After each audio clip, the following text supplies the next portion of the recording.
Hello everyone, this is Inferno of Triumvirate, and I am going to be doing a reading of Message Through Sound by Mr. Shield.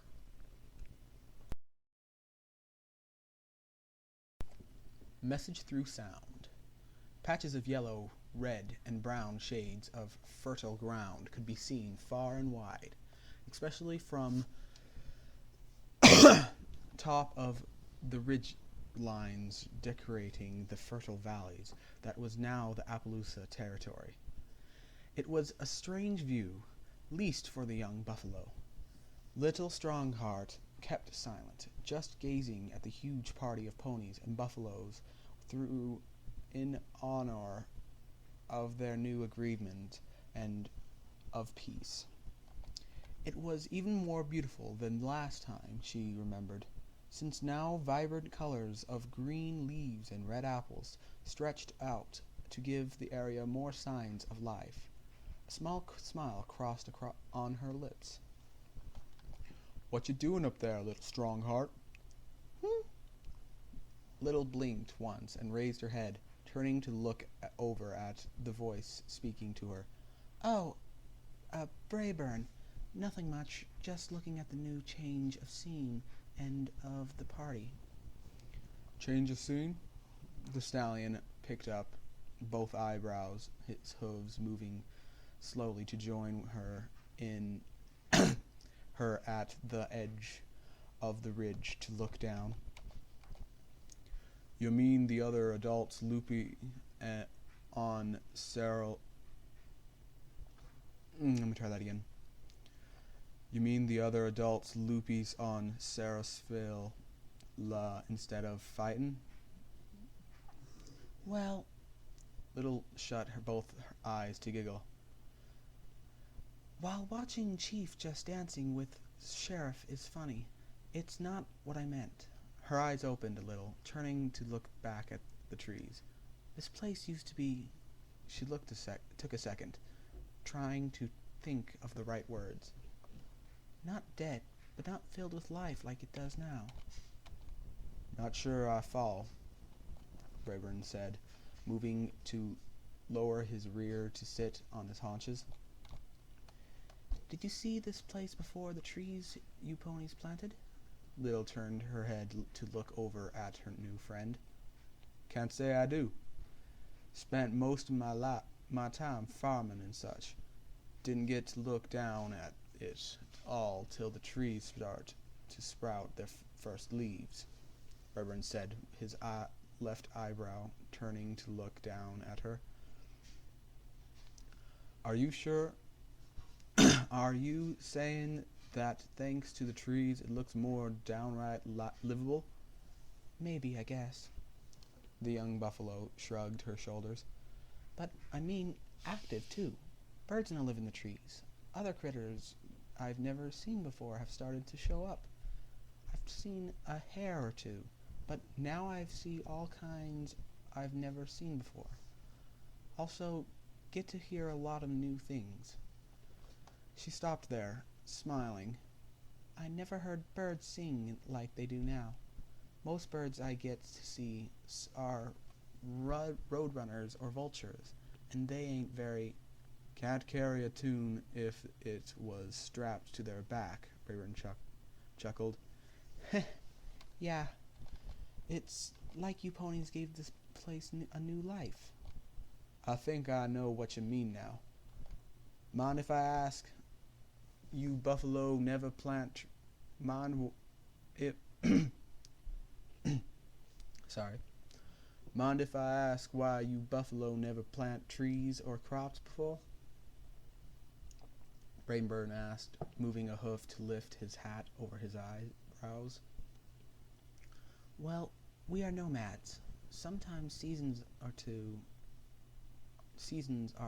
harsh in the area to be reliable. Droughts, sandstorms, and other things can really be damaging. So we learned not to place all of your eggs in one basket." "What?" Little asked, lifting her left eyebrow. "It means don't place all of your hope in one spot. Like whatchamacallit. Like whatchamacallit. Braeburn furrowed his brows, eyes closed a bit, and hidden under his mane. Metaphor? It means be smart and have a backup. Oh! Little blinked once, lowering her head to think. Sounds of a dancing and singing Pinkie Pie was quickly put out by boos from down below. Yeah, that makes sense now, but it's also due to the stampede grounds. Now that you mention it, Braeburn moved his head to look back at the large road of ground set aside for the buffaloes to run through.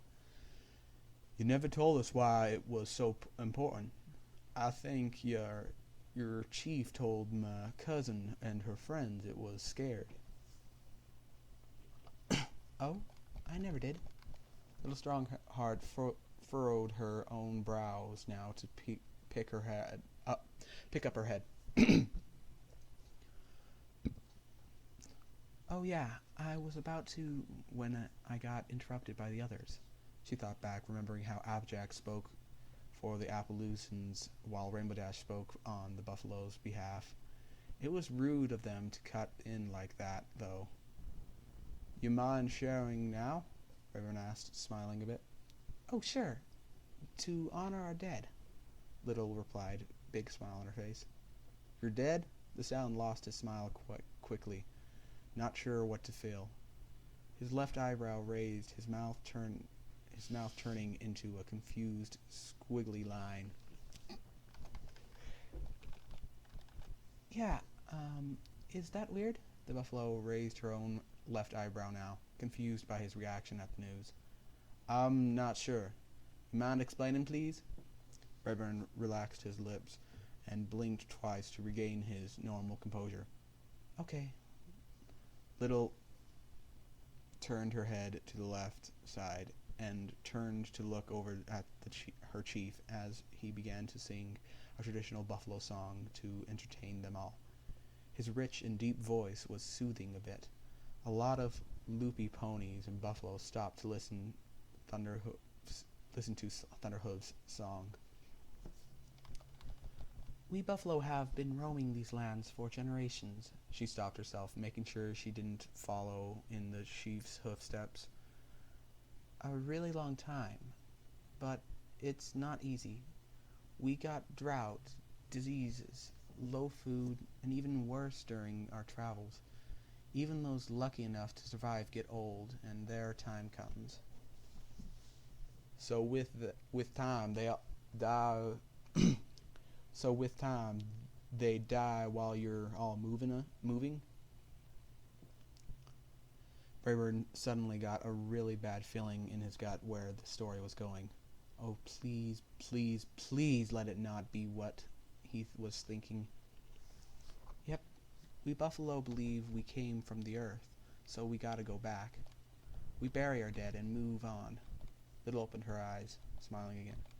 And their spirits live in the earth. So, any tombstones, markers, or flowers? Braeburn frowned a bit, confused by how a little one could just smile and talk about death like it was nothing. Nope, don't need 'em. Little Strongheart moved to sit on her haunches and lifted her forehooves up. Not when we got these. Ah, horse apples, the Stallion thought to himself. It was what he was thinking. Go on. Well, we move from place to place, so there's no way to know where some of the ancestors were buried, Little explained, while she lowered her hooves down again. But if we all stampede, we can make the earth roar. Then their spirits can hear us, and know that we buffalo still live. We flourish despite nature. We march with our heads high, letting our ancestors know we're still here. The spirits will smile with pride. I see. That is a fine reason to fight for your land, Braeburn said, a sad smile forming on his face. No wonder the buffalo were so mad at the ponies moving in. It made even more sense why they were mad at the trees more than the actual ponies. The apple trees were covering the stampede location, and could very well be placed on the final resting grounds of a proud ancestor of little Strongheart. "What's wrong?" Little asked, lifting her head a bit. "You look sad." "I'm sorry, so sorry. Believe me, if we ponies heard about y'all reason, we wouldn't have planted our trees here," Braeburn said, as he lowered his head.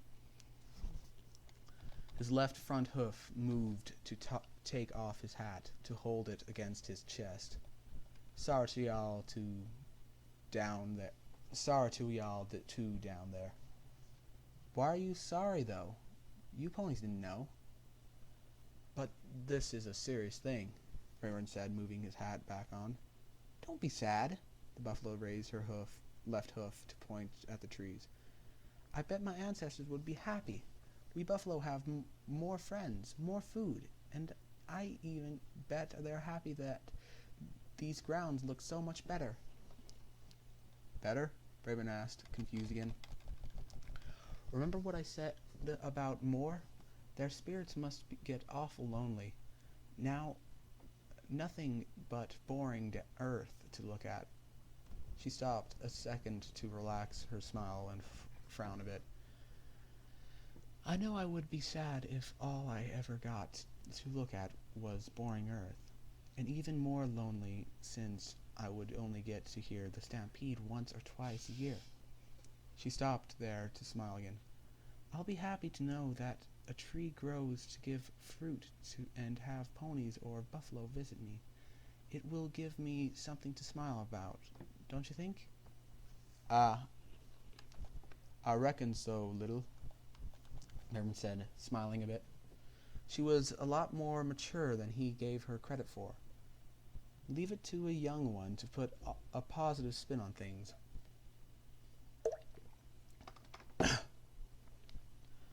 Come on, let's go back to the party. Rainbow Dash warned me not to be away too long, or Pinkie Pie would leave no more food. Little said to move towards the path. It was strange. She actually felt better now than she did before.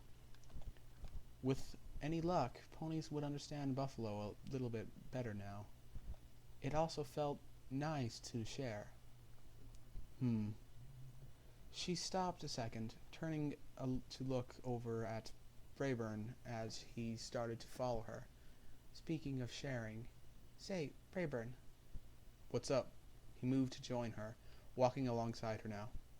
"What do ponies believe with their dead spirits?" Little asked. "Ah, shucks. We ain't noble as you buffalo are," Braeburn said with a blush. "Hey, we all learned a valuable lesson about sharing today. Your turn." "Fine. You know how Princess Celestia controls the sun, and Princess Luna controls the moon?" Braeburn asked. "Sorta, but I'm not sure if I can believe they can do that," Little confessed. "Well, where do you think stars come from?" And that was a message from sound, or is that right? Message through sound. Blah blah. I like this fic. This was a pretty good one. Yeah, it was deep, really deep.